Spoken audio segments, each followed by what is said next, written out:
At buksan po natin ang ating mga banal na kasulatan at tayo po patuloy na mag-aaral. Tayo po nasa Kapitulo 8 na ng unang Korinto. Kaya babasahin ko po yung 8:1 hanggang talatang 6. At ito po yung ating rin mababasan lahat hanggang sa 13. Ay nandito rin po ibang paliwanag dito. At dito po yung sinasabi sa 1, ay ganito po sinasabi. Tungkol sa mga bagay na inihahain sa mga Diyos-Diyosan, nalalaman natin na tayong lahat ay may kaalaman. Ang kaalaman ay nagpapalalo, ngunit ang pag-ibig ay nagpapatibay. Kung ang sinuman ay nag-aakala na siya ay may nalalamang anuman, ay wala pang nalalamang gaya ng narapat niyang maalaman. Tatapat, kung ang sinuman ay umiibig sa Diyos, ay kilala niya ang gayon. Tungkol nga sa pagkain sa mga Diyos-Diyosan na inihahain tungkol nga sa pagkain ng mga bagay na inihahain sa mga Diyos-Diyosan, nalalaman natin na ang Diyos-Diyosan ay walang kabuluhan sa sanlibutan at walang Diyos liban sa iisa.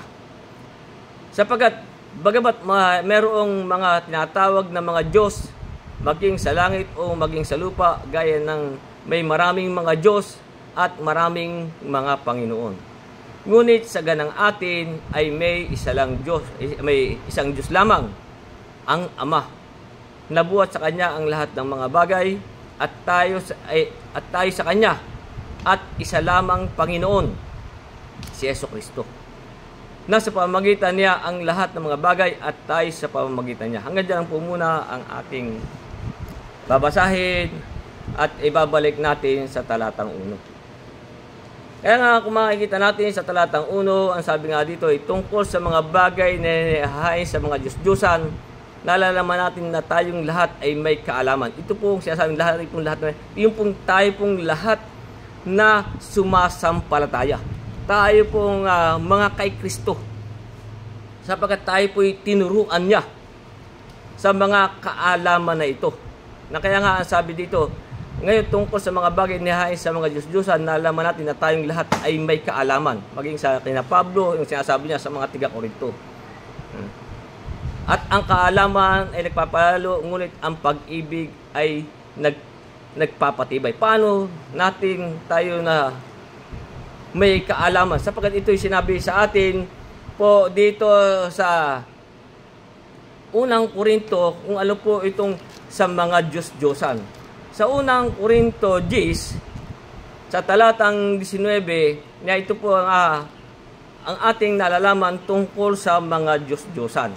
Na sabi nga po ni Pablo sa unang Korinto 10:19, ang sabi ganito, ano nga ang aking sinasabi? Na ang hain baga sa mga Diyos-Diyosan ay may kabuluhan o ang Diyos-Diyosan ay may kabuluhan? Subalit sinasabi ko na ang mga bagay na inihahain ng mga hintil ay kanyang inihahain sa mga demonyo at hindi sa Diyos. At di ko ibig na kayo'y magkaroon ng pakipagkaisa sa mga demonyo. Sabi, hindi ninyo may inuman ang saro ng Panginoon at ang saro ng mga demonyo. Kayo'y hindi maaaring makisalo sa dulang ng Panginoon at sa dulang ng mga demonyo. Kaya ito po ang itinuro sa atin sa banal na kasulatan. Kaya nga po ang sabi sa atin, tungkol sa mga bagay na inihahain sa Diyos-Diyosan, nalaman natin na tayong lahat ay may kaalaman. Yung pong lahat po ng tunay na sa Diyos, na tunay na sumampalataya sa ating Panginoong Jesucristo. Kaya nga, ang sabi nga ay, ang kaalaman ay nagpapalalo. Ngunit ang pag-ibig ay nagpapatibay. Bagaman tayo may kaalaman, pero ang sabi nga sa atin nyo, tayo binigyan, sabi nga po dito sa talatang 10, nitong 8:10 nitong unang Korinto, sabi, sapagkat kung nakita ng sinumang ikaw ay may kaalaman na nakikisalo sa pagkain ng templo ng Diyos-Diyosan, hindi ba titibay ang kanyang budhi kung siya'y mahina upang kumain ng mga bagay na inihahain sa mga Diyos-Diyosan? Kaya nga, tayo po, ang sabi nga sa atin, kung tayo pinalaya na sa kasalanan, huwag natin gamitin ang ating kalayaan Dito po sa Gis, sa unang Pedro 2:16. Kaya nga, ang sabi sa atin, unang Pedro 2:16, sabi, lagayan ng kayo'y mga laya, at ang inyong kalayaan ay hindi ginagamit na balabal ng kasamaan, kundi gaya ng mga alipin ng Diyos. Kaya kung tayo may kaalaman, pero yung ating kalayaan, kaya nga sabi sa atin, sa unot, ang kaalaman ay nagpapalalo. Pero huwag po natin gagamitin na balabal ng kasama.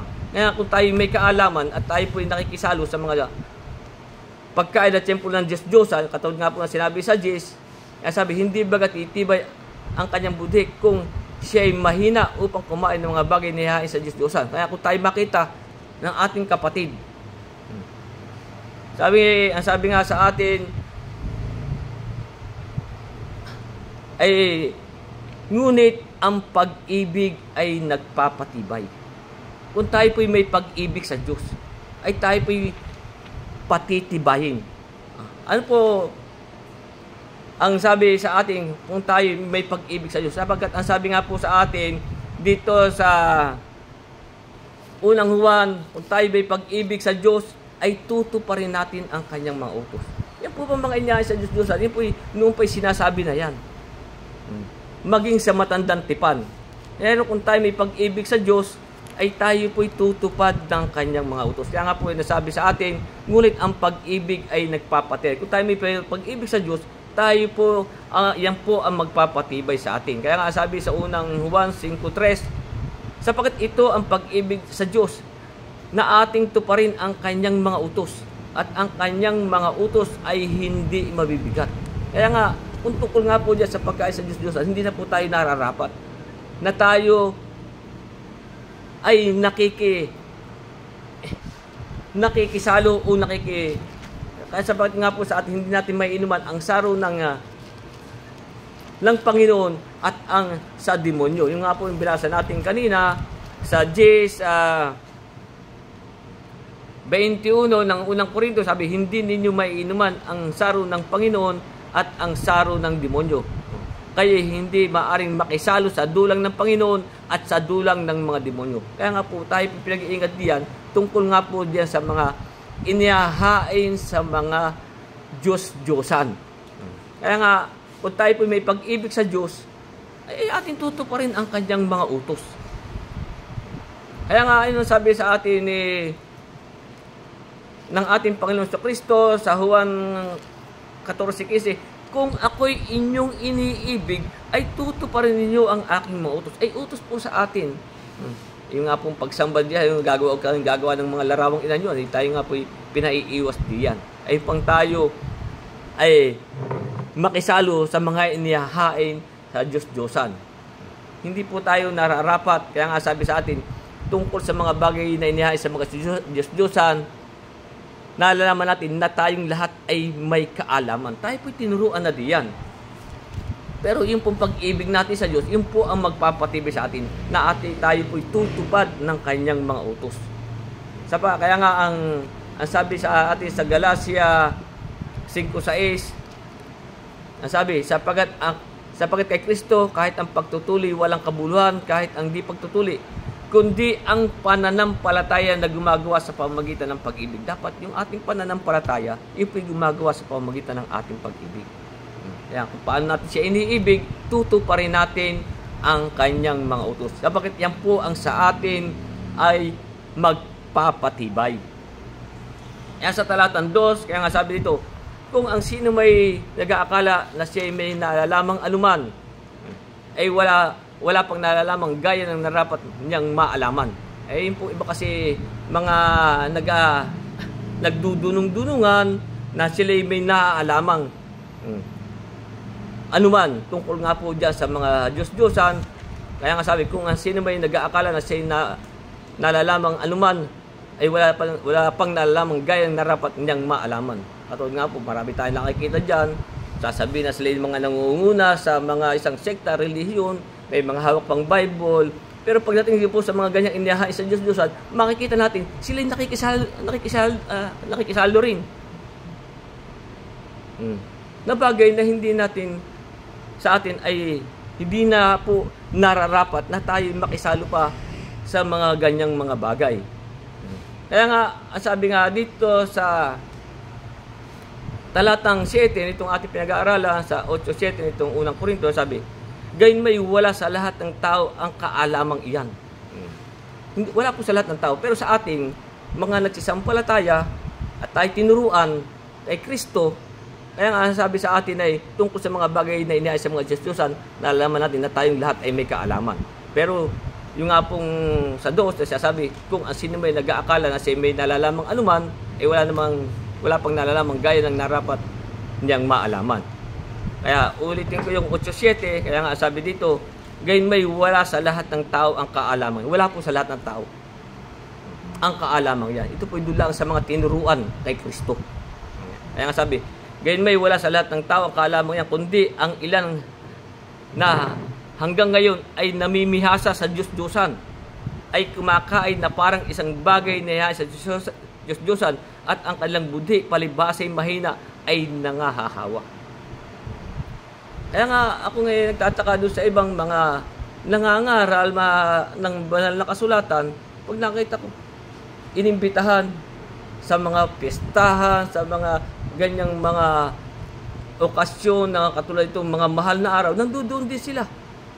Kumakain din ng mga po'y handa yun sa kanilang mga Diyos-Diyosan. Kaya nga, tuloy natin sa 8, sabi, datapwat ang pagkain ay hindi nakalulugod sa atin sa Diyos. Sabi, datapwat ang pagkain ay hindi nagtatagoy sa atin sa Diyos. Ni hindi tayo masama kung tayo'y di magsikain. Hindi tayo lalong mabuti kung tayo'y magsikain. Hindi po lalong mabuti kung tayo magsikain. Kaya nga sabi, datapwat ang pagkain ay di nagtatagoy sa atin. Kung tayo pikakain, hindi po yung magtatagoy sa atin sa Diyos. Ni hindi tayo masama kung tayo'y di magsikain. Kung tayo hindi po masama kung tayo hindi kumain. Hindi tayo lalong mabuti kung tayo'y magsikain. Hindi tayo mabuti kung tayo kakain. Kaya sabi, datapwat magsipag-ingat kayo, baka saan mang paraan ang inyong kalayaan ay maging katitisuran sa mahihina. Yung nga po yung binasa ko sa inyo kanina, na yung ating kalayaan ay huwag natin gawitin sa balabal ng kasamaan. Yung binasa ko sa inyo sa unang Pedro. Kaya nga sabi sa Jesus, sapagat kung makita ng sino mang ikaw ay may kaalaman na nakikisalo sa pagkain sa templo ng Diyos-Diyosan. Sabi, kung tayo, halimbawa, tayo nangangaral ng mga banal na kasulatan, tapos nakikita tayo kumakain sa mga ganyan. Sabi, ngunit kung makita ng sino mang ikaw ay may kaalaman na nakikisalo sa pagkain sa templo ng Diyos-Diyosan, hindi baga titibay ang kanyang budhi kung siya'y mahina, kung meron po tayong kapatid na bago pa sa pananampalataya. Kaya nga sabi, hindi baga titibay ang kanyang budhi kung siya'y mahina upang kumain ng mga bagay na inihain sa mga Diyos-Diyosan, ay baka po siya'y kumain din. Sapagkat sa pamagitan ng iyong kaalaman ay napapahamak ang mahina, ang kapatid na dahil sa kanya namatay si Kristo. Mapapahamak po pa. Tayo po'y mapapahamak pa. Sabi. At sa ganitong pagkakasala laban sa mga kapatid at sa pagkasugat ng kanyang budhi, kung ito'y mahina, ay magkakasala laban kay Kristo. Tayo po'y yung po sa mga ganyan, tayo po'y magkakasala laban kay Kristo. Kaya nga sabi sa 13, kaya nga, kung ang pagkain ay makapagpapatisod sa aking kapatid, kailanman hindi ako kakain ng lamangkati upang ako'y huwag makapagpatisod sa aking kapatid. Ganyan po. Hindi po tayo nararapat na tayo pa'y makikikain o makikibahagi sa mga ganyang bagay na mga tungkol sa inihahain sa Diyos-Diyosan. Kaya nga sabi, kung ang sino may nag-aakala na siya may naalamang anuman at wala namang naalamang gaya na narapat niyang malaman. Kaya nga sabi sa 3, datapat kung ang sino man ay umiibig sa Diyos, ay kilala niya ang gayon. Yung pong lahat ng umiibig sa Diyos, kilala po iyan ng Diyos. Sapagkat tinutupad natin ang kanyang mga utos. Paano tayo nakikilala ng Diyos? Na nagsisiibig sa Kanya. Yung nga po ang sabi sa atin sa unang Juan, kilala po tayo ng Diyos kung tayo umiibig sa Diyos eh. Sasabihin natin, umiibig tayo sa Diyos, tapos nakikisalo tayo sa mga bagay na hinihahain sa mga Diyos-Diyosan, hindi nararapat sa atin. Kaya nga, ang sabi nga po dito sa unang Juan, Kapitulo 2, sa talatang 5, kaya nga ang sabi dito, dapat ang sino mang tumutupad ng kanyang salita, ito po ang umiibig sa Diyos. Kaya sabi, kung ang pag-ibig sa Diyos ay yung pong tumutupad ng kanyang mga utos. Kaya sabi sa 2.5, dapat ang sino mang tumutupad ng kanyang salita, tunay na sa kanya naging sakdal ang pag-ibig ng Diyos. Ito po, kilala tayo ng Diyos. Magiging sakdal po ang pag-ibig sa atin. Ibig ko sabihin, perfect. Dahil tumutupad tayo ng kanyang salita. Dahil dito ay nalalaman natin tayo'y maging tayo sa ating sarili, alam natin na tayo sa kanya. Bakit? Tinutupad natin ang kanyang mga utos. Ganyan po tayo nakikilala ng Diyos. Kaya nga anong sabi sa atin, dapat kung ang sino may umiibig sa Diyos, kilala niya ang gayon. Kilala po tayo ng Diyos kung tayo'y may pag-ibig sa Kanya. Tayo po'y tumutupad ng Kanyang mga utos. Kaya nga, yun ang sabi sa atin. Kaya nga, dito rin sa unang Juan, binasa ko sa inyo kanina, na sabi nga, na ito ang pag-ibig sa Diyos, na ating tuparin ang Kanyang mga utos.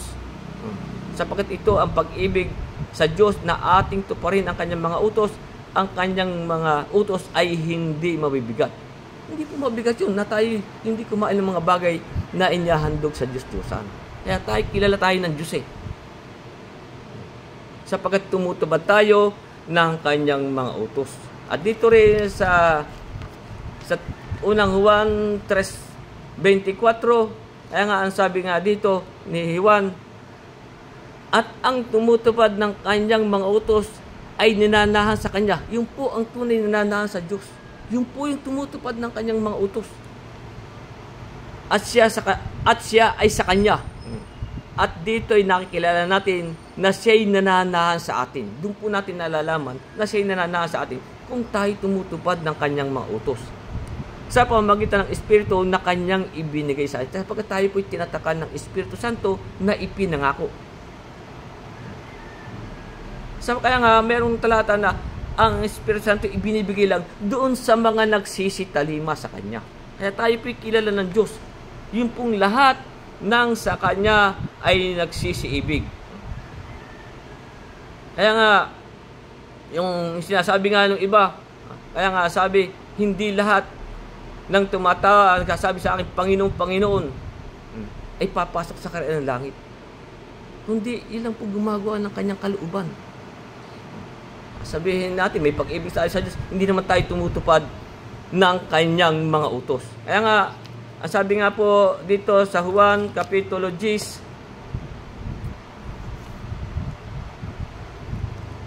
paano tayo nakikilala ng ating Panginoon? Kaya nga, ano sabi sa ating pinag-aaralan, dapat kung ang sino man ay umiibig sa Diyos, ay kilala niya ang gayon.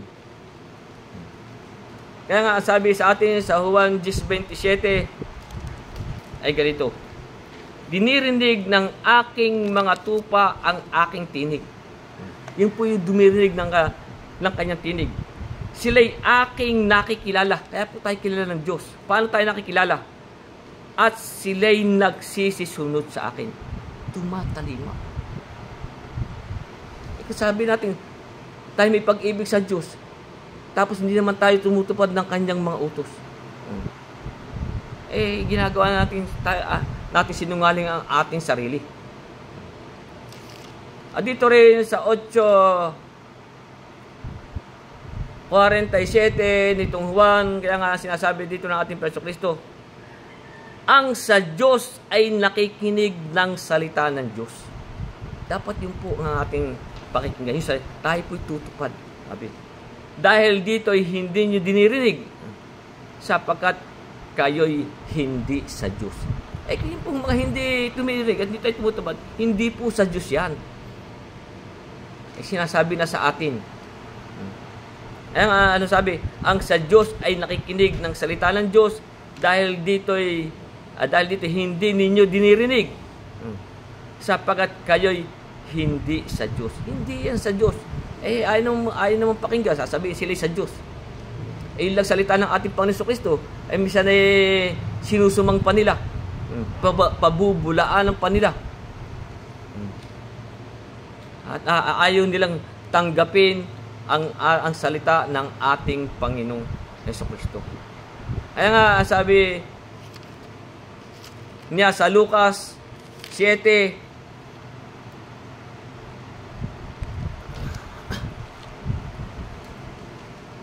sa Lucas 13,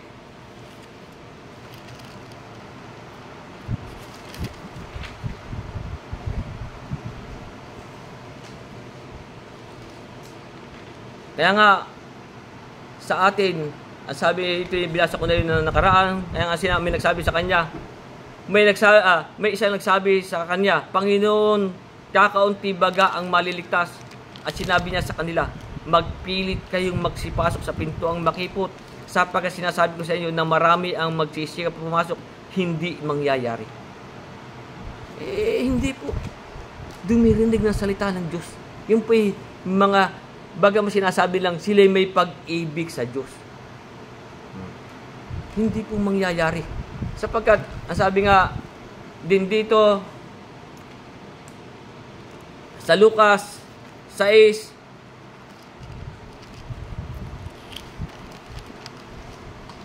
46, kaya nga ang sabi dito, at bakit tinatawag ninyo akong Panginoon, Panginoon, at di ninyo ginagawa ang mga bagay na aking sinasabi?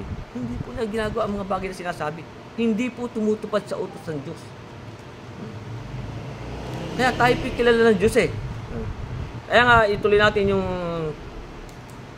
40 hanggang 49, kaya nga sabi ito, ang bawat lumalapit sa akin at pinakikinggan ang aking mga salita at ginagawa, ituturo ko sa inyo kung sino ang katulad.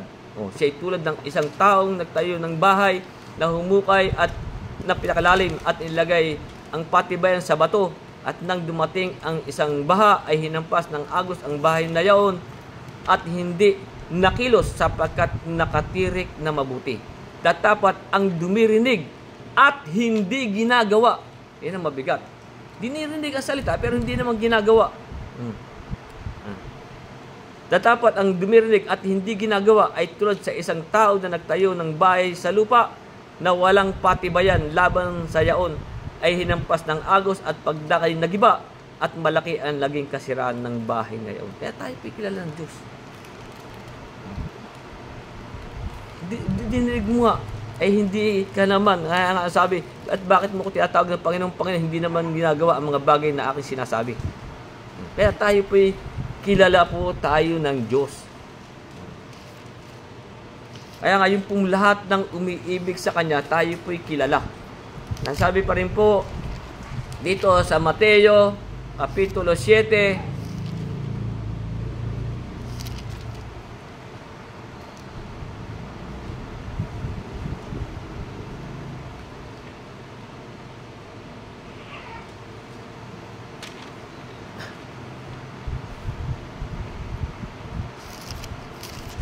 sa Mateo 13, 7 pala, 7:13, kaya nga, ang sabi nga dito, kayo'y magsipasok sa makipot na daan, sapagkat maluwag ang pintuan at malapad ang daang patungo sa pagkapahamak, at marami ang dooy nagsisipasok. Talagang doon po yan. Kaya nga, sabi nga Panginoong, kakaunti baga ang maliligtas. Kaya sabi sa 14, sapagkat makipot ang pintuan at makitid ang daan patungo sa buhay at kakaunti ang nakakasumpong noon. Kaya tayo po'y kilala po, kasi kilala nga po ng Diyos ang sabi, datapat kung ang sino may umiibig sa Diyos ay kilala niya ang mga yaon. Tayo po'y kilala ng Diyos kung tayo po'y nagsisiibig sa Diyos. At dito rin sa Juan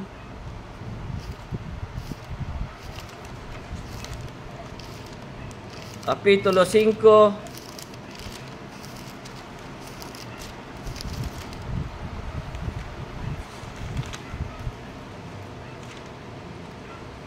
talatang 42, kaya nga ang sabi dito ng ating Panginoon Kristo, dapat nakikilala ko kayo, sabi natin ng Panginoon, kayo'y walang pag-ibig ng Diyos sa inyong sarili. Yun po yung mga dumirinig at hindi namang tumutupad. Sabi, kilala ko kayo. Sabi, dapat nakikilala ko kayo na kayo'y walang pag-ibig ng Diyos sa inyong sarili. Yun po yung mga hindi tumutupad ng kanyang mga utos. Tayo po'y kilala ng Diyos. Kaya ulitin ko yung 8:47 ng Juan, sabi, ang sa Diyos ay nakikinig ng salita ng Diyos, dahil dito'y hindi ninyo dinirinig, sapagkat kayo'y hindi sa Diyos. Kilala po tayo ng Diyos. Yun ang mga sinasabi sa binasa ko sa Mateo, dinirinig ninyo pero hindi ninyo tinutupad. Ang umiibig po sa Diyos, sabi sa atin, kung ako'y inyong iniibig, tutuparin ninyo ang aking mga utos. Kaya tayo po'y kilala po tayo ng Diyos. Kaya nga, sa Lucas,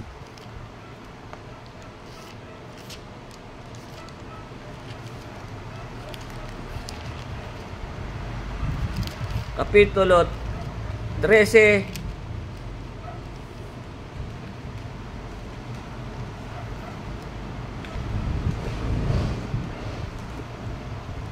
ay, nabasa na po pala natin.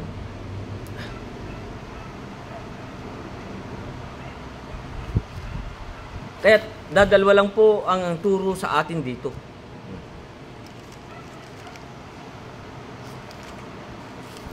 Yan, sandali lang po. Dito sa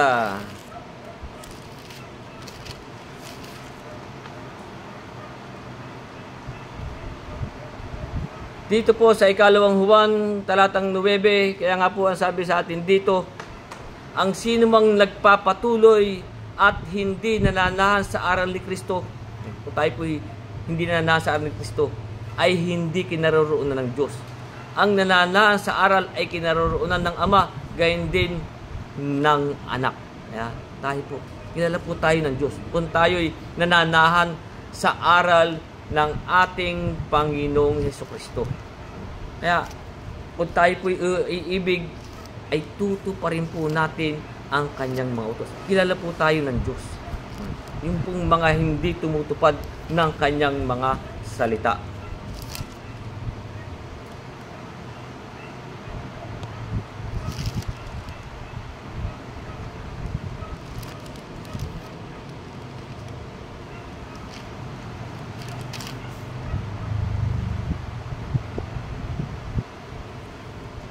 At ituloy po natin ang ating pinag-aaralan.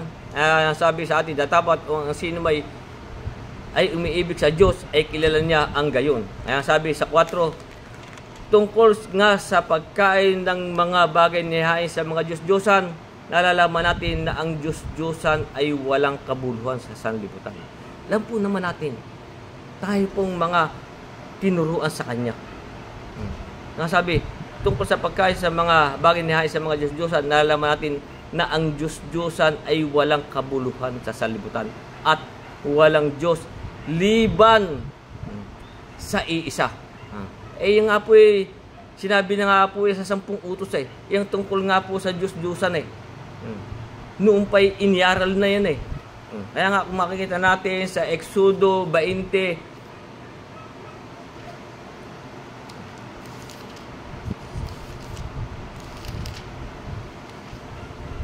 hanggang ngayon sila'y namimihasa pa rin dyan sa mga Diyos-Diyosan. Ito inilalan noong paman. Ano ang sabi sa Exodo 20, talatang 4 hanggang 5, sabi, huwag kang gagawa para sa inyo ng larawang inanyuan o ng kawangis man ng anumang anyo. o kawangis ng anumang anyong nasa itaas sa langit o ng nasa ibaba sa lupa o nasa tubig sa ilalim ng lupa. Huwag mong juyukuran sila o paglilingkuran man sila. Sapagkat akong Panginoon mong Diyos ay Diyos na mapanibughuin, na aking dinadalaw ang katampalasanan ng mga magulang sa mga anak hanggang sa ikatlo't ikapat na salin ng lahi ng mga napupuot sa akin. Tapos ba tayo kakain ng mga bagay na ihahain sa mga Diyos-Diyosan? Ay ito yung noong pa naman. Kaya nga sabi, tungkol sa mga bagay na sa Diyos-Diyosan, nalaman natin na tayong lahat ay may kaalaman. Ito yung noong pa sinabi na sa 10 utos eh. Kaya nga, yan po inihahain sa Diyos-Diyosan. Kung ating uulitin, yan po inihahain, hindi po yan sa Diyos inihahain. Ulitin natin yung Unang Korinto 10:19. Sabi, ano ang aking sinasabi na ang hain baga sa Diyos-Diyosan ay may kabuluhan o ang Diyos-Diyosan ay may kabuluhan? Subalit sinasabi ko na ang mga bagay nihain ng mga hintil ay kanilang inihain sa mga demonyo at hindi sa Diyos. At di ko ibig kayo magkaroon ng pakipagkaisa sa demonyo. Kaya kung tayo po makikisalo pa dyan sa mga ganyan, hindi po ibig na tayo magkaroon ng pakikipagkaisa sa demonyo. Hindi baga hindi ninyo may inuman ang saro ng Panginoon at ang saro ng demonyo. Kayo hindi maaaring makisalo sa dulang ng Panginoon at sa dulang ng mga demonyo. Ay tayo nagpuputol-putol ng tinapay, uminom tayo sa saro, tapos ba tayo kakain ng mga bagay na inihahandog sa mga Diyos-Diyosan. Kaya nga, nalaman natin ang Diyos-Diyosan ay walang kabuluhan sa sanlibutan. Iyon po sinabi na rin sa aklat ng mga awit. Diyan po sa mga Diyos-Diyosan na iyan. Sapagkat ang sabi po sa aklat ng mga awit sa 135,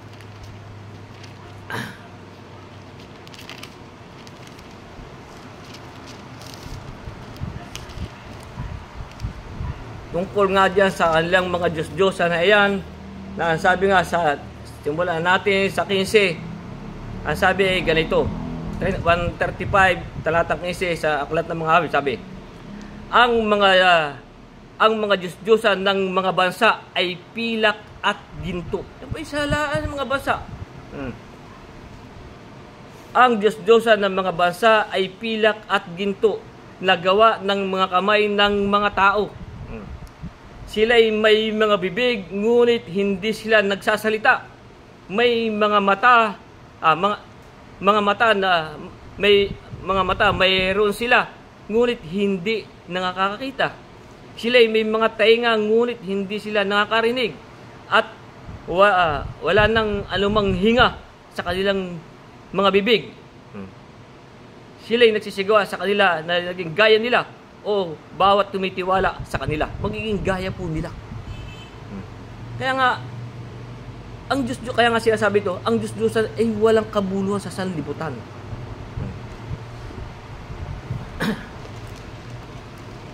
Kaya, dito naman sa aklat ni Isayas, ating babasahin ang sinasabi ni Isayas. Sa aklat ni Isayas sa 44, kapitulo 44, at medyo mahaba-haba po ang ating babasahin. Diyan po sa mga tungkol sa mga Diyos-Diyosan. Dito sa 44, simulan natin sa talatang 9 ay ganito. Ito po ay tungkol dyan sa mga Diyos-Diyosan. Sabi, silang nagbibigay anyo sa larawang inanyuan ay walang kabuluhan silang lahat. Yan po. Yan po ay walang kabuluhan. Kaya nga sabi, ang Diyos-Diyosan ay walang kabuluhan sa sanlibutan eh. Sabi, silang nagbibigay anyo sa larawang inanyuan ay walang kabuluhan silang lahat. At ang kanilang mga bagay na kinaluluguran ay hindi mapapakinabangan. Ang kanilang sariling mga saksi ay hindi nakakakita at nakakaalaman upang sila'y mga pahiya. Sino ang nag-anyo sa isang Diyos? Sabi, o bumuo ng larawang inanyuan na di pakikinabangan ng anuman. Narito, lahat niyang kasama ay mga papahiya. Ang lahat ng mga manggagawa ay mga tao. Mapisan sila, nagsitayo sila. Sila'y nangatatakot, sila'y nangahihiyang magkakasama. Ang panday bakal ay gumagawa ng palakol at gumawa sa mga baga at inaanyuan yaon sa pamamagitan ng mga pamukpok at ginagawa yaon ng kanilang malakas na bisig. Oo, siya'y gutom at ang kanyang lakas ay mawala. Siya'y hindi umiinom ng tubig at pata. Nagaguunat ang anluwagi ng isang pising panukat. Kanyang tinatandaan ng lapis, kanyang inaanyuan sa pamamagitan ng mga katam, at kanyang tinatandaan ng mga kompas. Inaanyuan ng ayon sa anyo ng tao, ayon sa kagandahan ng tao upang tumahan sa bahay. Pumuputo siya sa ganang kanya ng mga sedro, kumukuha ng puno ng roble at ng ensina, at pinatitibay sa ganang kanyang sarili ang isang gitna ng punong kahoy at sa gubat. Siya ay nagtatanim ng puno ng abeto at siya ay kinakandili ng ulan. Kung magkagayon, ilalaan sa tao upang ipanggatong at kumukuha siya niyaon at nagpapainit, oo, kanyang pinaliliyaban yaon at pinagluluto ng tinapay. Oo, kanyang ginagawang isang Diyos. Yun po doon din kinukuha. Yung po mga puno, yun po sinasabi yung puno ng mga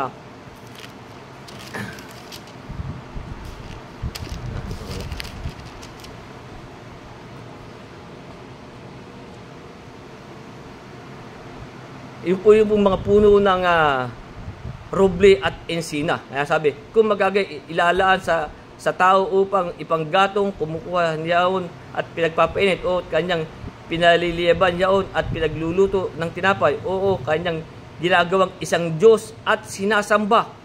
Ginawa niyang larawang inanyuan at pinagpapatirapaan.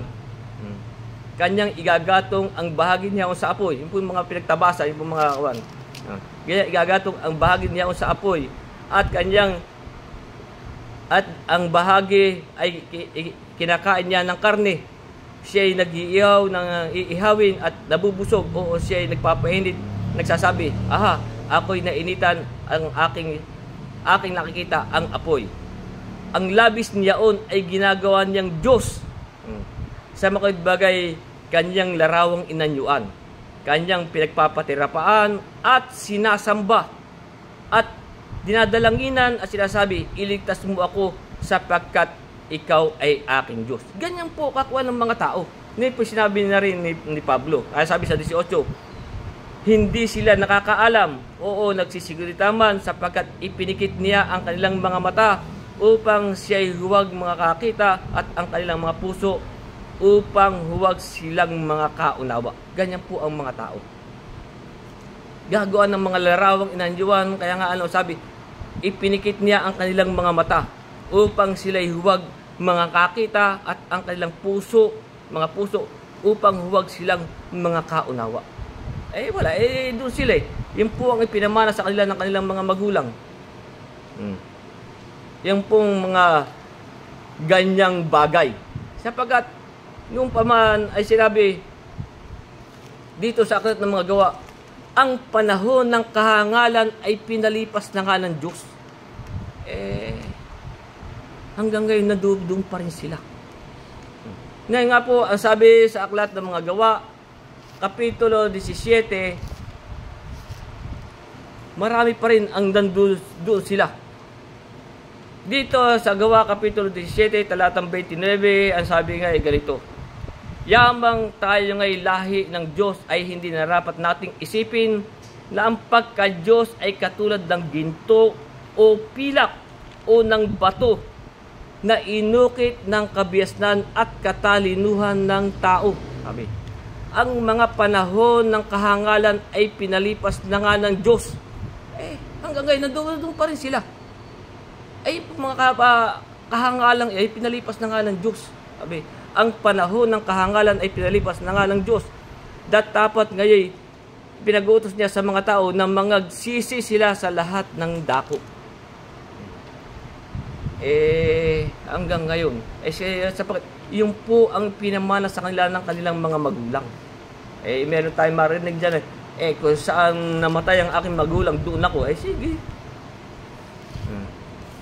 Sapagkat yung nga po ang sinasabi sa atin dito sa unang Pedro, sa 1:19, sabi, na inyong nalalaman kayo'y tinubos hindi ng mga bagay na nasisira, ng pilak o ginto mula sa inyong walang kabulang paraan ng pamumuhay na ipinamana sa inyo ng inyong mga magulang. Hindi na po sila umalis doon sa mga kahangalan. Yun po'y pinalipas na nga po ng Diyos. Kaya nga po, may talata rito na, ang matatalino ay naging mga mangmang.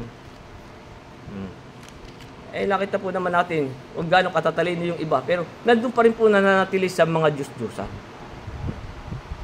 Sabi nga po sa aklat ng Tiga-Roma,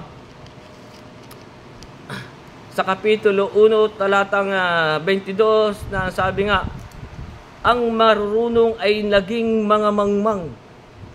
Bakit po sila naging mga mangmang? Sabi, sa 23, sabi, at pinalitan nila ang kaluwalhatian ng Diyos na hindi nasisira. Gano'ng katatalino yan? Meron pa dyan, mga scientists, mga kung ano-ano. Talagang mga matatalino.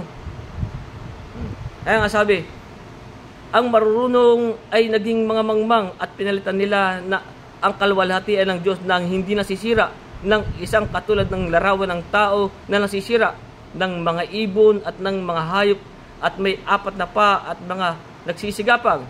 Dahil dito sa karumihan ng kanilang pita, ng kanilang mga puso, ay binigay sila ng Diyos sa kahalayan upang alisin nila ang puri ng kanilang katawan sa kanilang sarili. Sapagkat pinalitan nila ang katotohanan ng Diyos ng kasinungalingan. At sila'y nagsisamba at nangaglingkod sa nilalang kaysa lumalang. Ginawa lang nila yun Kaya ngayon sinabi ko sa inyo na yung sa na siyang pinupuri magpakailanman siya nawa. Sila po ay nagsisamba at naglingkod sa nilalang kaysa lumalang. Ay nga po sinasa natin sa kanila na kanina doon sa aklat ni Isayas. Ginawa at saka siya sumamba. Siya nang gumawa noon. Ulitin natin yung sa Isayas.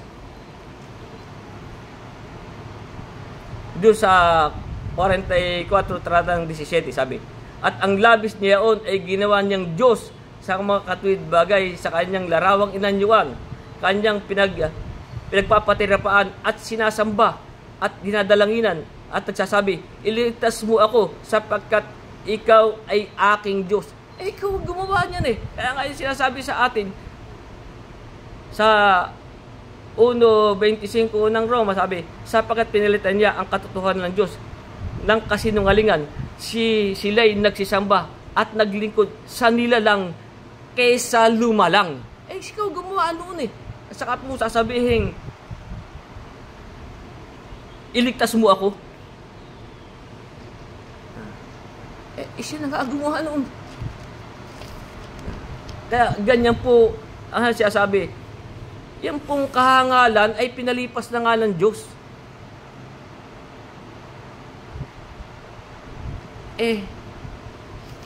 Nandudong pa rin ang karamihan. Kaya ulitin natin yung Gawa 17, 29 hanggang 30. Yamang tayo lahi ng Diyos, hindi na dapat nating isipin ang pagka-Diyos ay katulad ng ginto o pilak o ng bato na inukit ng kabiyasan at katalinuhan ng tao. Ang mga panahon ng kahangalan ay pinalipas na nga ng Diyos. Dapat ngayon pinag-utos niya sa mga tao, magsisi silang lahat sa lahat ng dako. Wala. Kaya nga sabi sa ating Panginoon, kakaunti baga ang maliligtas. Magpumilit kayo sapagkat marami ang hindi mangyayari.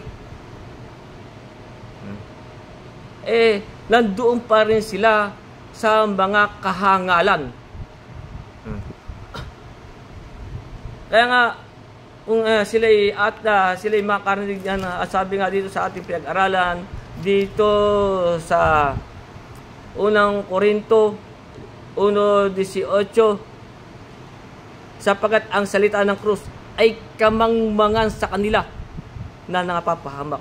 Hindi po sila nagsasalita kahit makarinig. Kaya nga sabi doon sa, kung ibabalik natin doon sa Isaias, ipinikit nila ang kanilang mga mata. Ganyan po ang kanilang ginawa. Na sabi dito 44:18 ng Isaias, sabi, hindi sila nakakaalam o nagsisigulitaman sapagkat ipinikit niya ang kanilang mga mata upang sila'y huwag mga kakita at ang kanilang puso upang huwag silang mga kaunawa. Wala tayong mga, kaya nga sabi sa atin dito sa talatang 3, dapat kung ang sino may umiibig sa Diyos, kilala niya ang mga gayon. Kilala niya ang gayon. Kilala po ng Diyos tayo. Kung sila man ay nandun pa rin sa mga ganyang kahangalan, sila po yung sabi, mangagsisi kayo. Kasi pagkat ang sabi sa ating nga po dito, kung sila ay magsisisi, na sabi nga po dito sa aklat ng ikalawang Pedro, na sabi nga ay sa unang Pedro 3, ikalawang Pedro 3:9, kaya nga po anong sabi ni Pedro sa 3:9 ng ikalawang Pedro, hindi mapagpalibad ang Panginoon tungkol sa kanyang pangako, lagay ng pagpapalibag pinalagay ng iba, kundi mapagpahinuhod sa inyo. Ang Diyos po ay nagpapahinuhod pa sa atin kung tayo po ay nandiyan pa sa mga kahangalang iyan. Ano sabi? Kundi mapagpahinuhod sa inyo, hindi niya ibig na sino may mapahamak, kundi ang lahat ay magsipagsisi. May panahon pa po para sa mga ganyan. Kaya nga sabi sa atin tungkol sa pagkain sa bagay ng mga bagay ni sa mga Diyos-Diyosan, nalalaman natin na ang Diyos-Diyosan ay walang kabuluhan. Wala pong kabuluhan yan. At walang Diyos liban sa iisa. Iisa lang po ang ating Diyos. Kaya nga, dito po sa aklat ni Isaias, kung ibabalik natin sa 46, nung paman ay sinabi ni Isaias,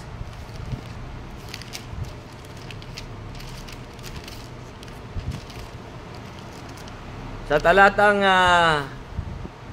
9, ano ang sabi dito?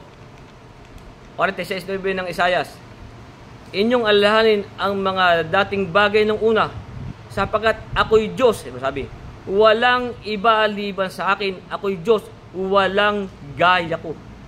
Isa lang po ang Diyos sabi ng Diyos.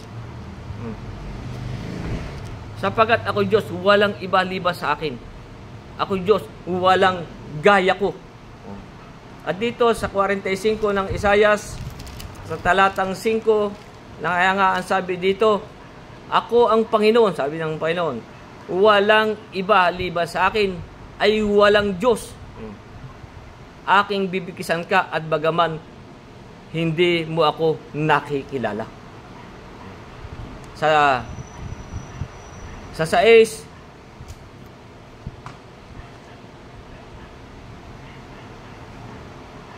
dito rin sa 45:6, ditong isa sabi, upang kanilang maalaman mula sa sikatan ng araw at mula sa kanluran na walang iba liban sa akin. Ako ang Panginoon at walang iba. Nung paman ay sinasabi na.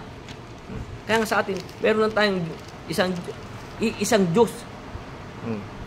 At dito rin sa Isaiah 45:21 na sinasabi, ako'y nagpahayag at nagpasapit. Oo, magsanggunian silang magkakasama. Sinong nagpakilala mula ng unang panahon? Sinong nagpahayag niyaon ng una? Hindi baga ang Panginoon? At walang Diyos liban sa akin, isang ganap na Diyos at tagapagligtas, walang iba liban sa akin.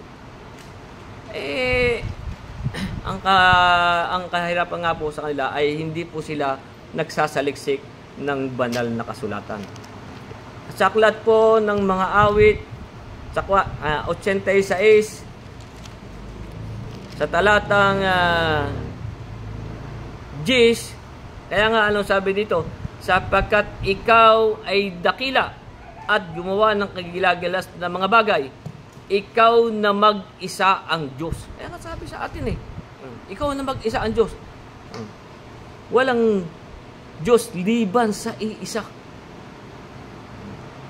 At ito may pinatuhanan din ng mga apostol na sinasabi ni Pablo sa kanyang sulat sa Roma, Kapitulo 16, sa talatang 27, sabi, sa iisang Diyos na marunong sa pamamagitan ni Jesucristo, na sumasa Kanya ang kalwalhatian magpakailanman siya nawa.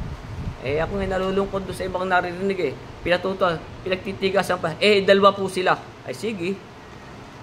Pero mandaming talata ng banal na kasulatan na sinasabi, iisa lang ang Diyos. Dito naman sinabi ni Pablo, sa isang Diyos na marunong. Ewan ko kung sinabi dalawa, siguro po yung kanilang isang Diyos hindi marunong yun. Kasi iisa lang po ang Diyos na marunong. Sa unang Timoteo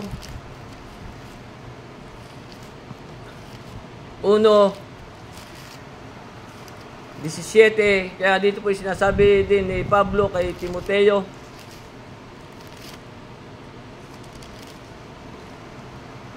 ngayon, 1:17 ng unang Timoteo, ngayon sa haring walang hanggan, walang kamatayan, di nakikita, sa iisang Diyos ay ang kapurihan at kalwalhatian magpakailanman siya nawa. Banday po magpapatotoo dito sa banal na kasulatan na ang Diyos lang po ay iisa. Sa aklat din po ni Judas, ito ay pinatuhanan ni aklat ni Judas, sinasabi sa talatang 25, sa iisang Diyos na ating tagapagligtas sa pamamagitan ni Jesucristo na ating Panginoon, ay subakan niya nawa ang kalwalhatian, ang karangalan, ang pagpahari at ang kapangyarihan sa kauna-unahang panahon at ngayon at magpakailanman siya nawa. Kaya yan po ang turo sa atin. Ang Diyos walang Diyos liban sa isa. Kaya nga sa 5, sapagat bagamat merong mga tinatawag na mga Diyos maging sa langit o maging sa lupa, gaya ng may maraming mga Diyos at maraming mga Panginoon. Ganyan po ang mga tao Pablo nga po napagkamalampang Diyos sa ibang bansa, iba't iba po ang kanilang mga Diyos. Doon po sa Hong Kong, meron din po sila doong mga iba ang kanilang Diyos na inaalayan pa ng mga pagkain. Pero ako hindi nakikisalo doon. Kahit ako sabihin ng amo ko, talagang sabi ko, hindi ako kakain ng ganyan. Sabi ko, yun po hindi labag sa aming pananampalataya. Hindi niya ako napilit. Kaya nga, dito sa aklat ng mga gawa, sa panahon ni na Pablo, na sinasabi ngayon may maraming mga Diyos. Dito sa Gawa, Kapitulo 14, na sila'y mapagkamalan ng mga tao. Dito po sa Gawa 14, simulan natin sa talatang, i-summarize na lang natin. Unahan natin sa 14:3 sabi, nagsitira nga sila doon ng ng mahabang panahon na nagsisipagsalita sa buong katapangan sa Panginoon, po sina Pablo, na nagpapatutuo sa salita ng kanyang biyaya, na pinagkalooban na gawin ang kanilang mga kamay ang mga tanda ng mga kababalagan. Sapag nga po sina Pablo po ay gumagawa rin ng mga himala, nagpapagaling ng mga may sakit. Kaya sa talatang 8, Gawa 14:8 sabi, at sa Listra ay may isang lalaking nakaupo na sa mga paa ay walang lakas, pilay mula sa tiyan ng kanyang ina, kailan may hindi nakakalakad.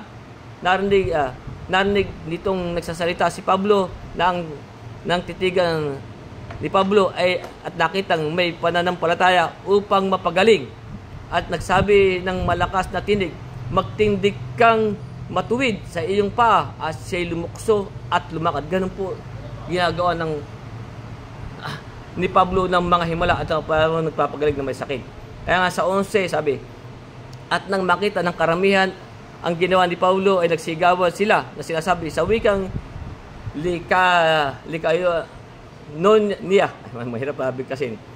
Sabi, ang Diyos ay nagsibaba sa atin sa anyo ng tao. Ganun po ang mga tao At tinawag lang Jupiter si Bernabe. Si Mercurio ay si Pablo, sapagkat siya ay ang pangulong tagapagsalita.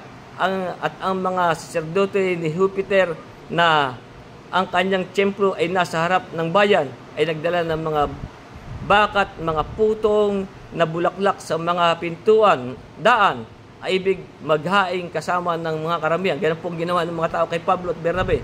Tatapot nang marinig ito ng mga apostol na sinabi ni Bernabe at ni Pablo, hinapak nila ang kaniyang mga damit at nagsipanakbo sa gitna ng karamihan, nagsisigaw, nagsasabi, mga Ginoo, bakit ninyo ginagawa ang mga bagay na ito?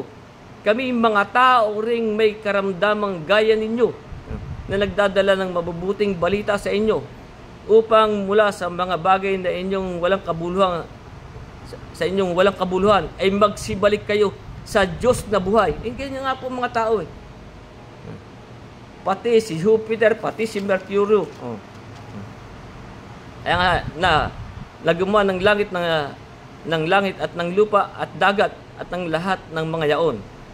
Ang nga sabi na ng mga panahong nakaraan ay pinabayaan sila ng lahat ng mga bansa at ay nagsilakad sa kanilang sariling mga daan. Ganyan po. Ay yan pong mga bagay na yung mga panahon ng kahangalan, yan po'y pinalipas na nga ng Diyos. Kaya ngayon siya sabi dito sa 5, sapagkat bagamat mayroong mga tinatawag na mga Diyos, maging sa langit o maging sa lupa, ganang may maraming mga Diyos at maraming mga Panginoon. Dito nga po sa atin, makakita lang ng mga himala, makakita lang ng mga aparisyon, makita sa mga tawag diyan sa mga building ng mga mukha ng tao, mga nagluluhuran na, nagtitiri ka na ng kandila, mga nagdadasalan na. Ganyan po ang mga tao. Makakita lang ng aparisyon doon sa puno ng niyog na parang kuha ng kanilang idol ng mga kadyos-diyosan. Doon lang, mismo sa puno ng niyog, nagluluhuran. Kaya ganyan po. Kaya nga sa atin, ang sabi sa atin sa 6, sa tayo pong tunay na nakakaalam at tayo tumatalima, ang sabi sa atin sa 6, ngunit sa ganang atin, merong isang Diyos lamang, ang Ama, na buhat sa Kanya ang lahat ng mga bagay. At tayo sa Kanya, at tayo sa Kanya. At isa lamang Panginoon. Isa lang po ang ating Panginoon, si Jesucristo. Nasa pamamagitan niya ang lahat ng mga bagay, tayo sa pamamagitan niya. Ito po ay maraming hindi nila nauunawa. Sapagkat ito nga pong isang mga bagay ito po ay isang hiwaga. Kaya nga, ang sabi nga dito sa aklat ng taga-Roma sa 16, sa 25 at 26, ang sabi ganito, sa ngayon, sa kanyang makapangyarihan na sa inyo'y makapagpapatibay ayon sa aking ebanghelyo at pangangaral ni Jesucristo, ayon sa pahayag ng hiwaga na natatago sa katahimikan ng panahong walang hanggan. Datapot ipinahayag ngayon sa pamamagitan ng mga kasulatan at mga propeta, ayon sa pinag-utos ng Diyos na walang hanggan na pinakilala sa lahat ng mga bansa upang magsitalima sa pananampalataya. Hindi nga po nila nakilala ang ating Panginoon, na ang sabi nga po dito sa unang Korinto kapitulo 2 talata 7, kaya nga sabi dito ni Pablo, kundi sinasalita namin ang karunungan Diyos sa hiwaga, yaong karunungang itinalaga ng Diyos bago nilalang ang sanlibutan sa ikaluluwalhati natin, na hindi napakilala ng sino mang pinuno sa sanlibutan ito, sapagkat kung nakilala sana nila, ay di ipinako sa krus ang Panginoon ng kalwalhatian. Sapagkat hindi nga po nila kilala. Kaya nga ang iba nagsasabi, dalawa po sila. Pero anong sabi ng Diyos? Ito ang sinisinta kong anak na siya kong kinalulugdan. Siya ang inyong pakinggan. Ang ating pong Panginoon Kristo ay nagsalita na, ay ayaw pa rin pong nilang paniwalaan. Ang sabi nga niya dito sa Mateo 17,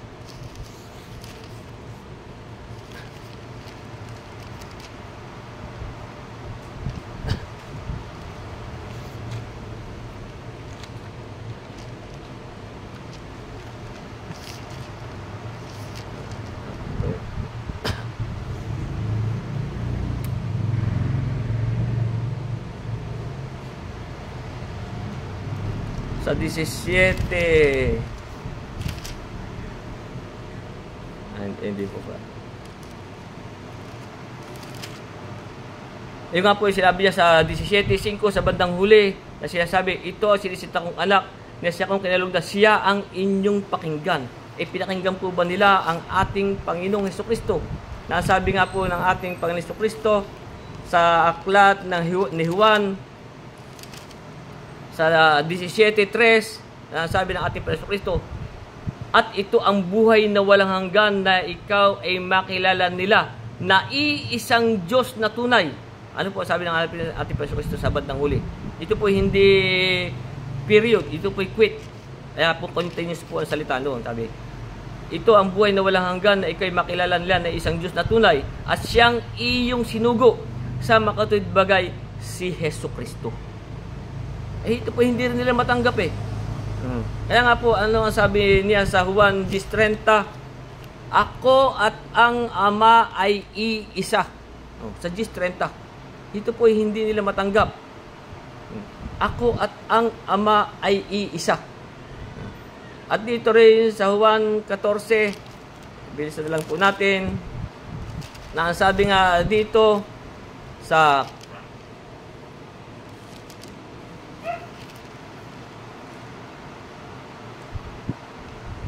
talatang 7 hanggang ituloy-tuloy, ang sabi dito ng ating Panginoon Kristo ay Filipe 14, Juan 14, sa 7. Kung ako'y nakikilala ninyo, ay makikilala ninyo ang aking Ama. Sabi, buhat ngayon siya'y inyong nakikilala at siya'y inyong nakita. Sinabi sa kanya ni Filipe, Panginoon, ipakita mo sa amin ng Ama at sukat na ito sa amin. Sinabi sa kanya ni Jesus, malaunang panahong ako'y iyong kasama, hindi mo ako nakilala, Filipe. Ang nakakita sa akin ay nakakita sa Ama. Paano sinasabi mo, ipakita mo sa amin ang Ama? Kaya nga, ito po'y hindi nila maunawaan. Pero, kaya nga sa atin, ang Panginoon po ay siyang Diyos. Sino ang ating Panginoon? Ang ating Panginoon Kristo. Sino ang ating Diyos? Ang Ama. Ayan sabi po sa aklat ng Deuteronomio sa kapitulo 4,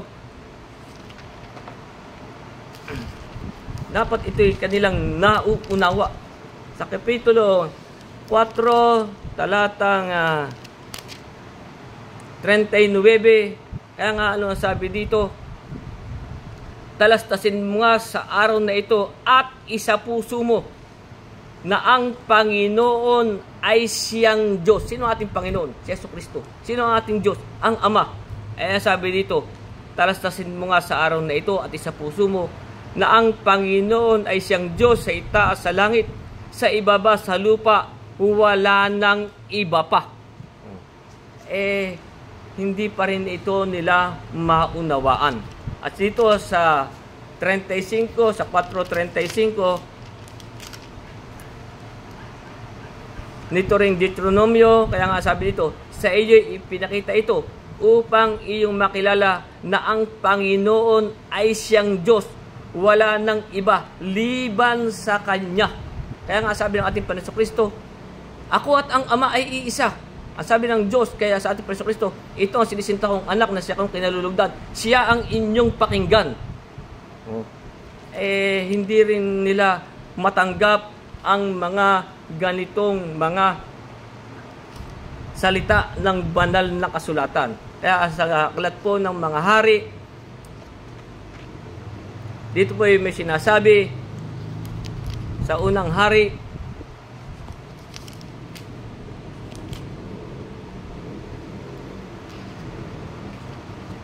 sa Kapitulo 8,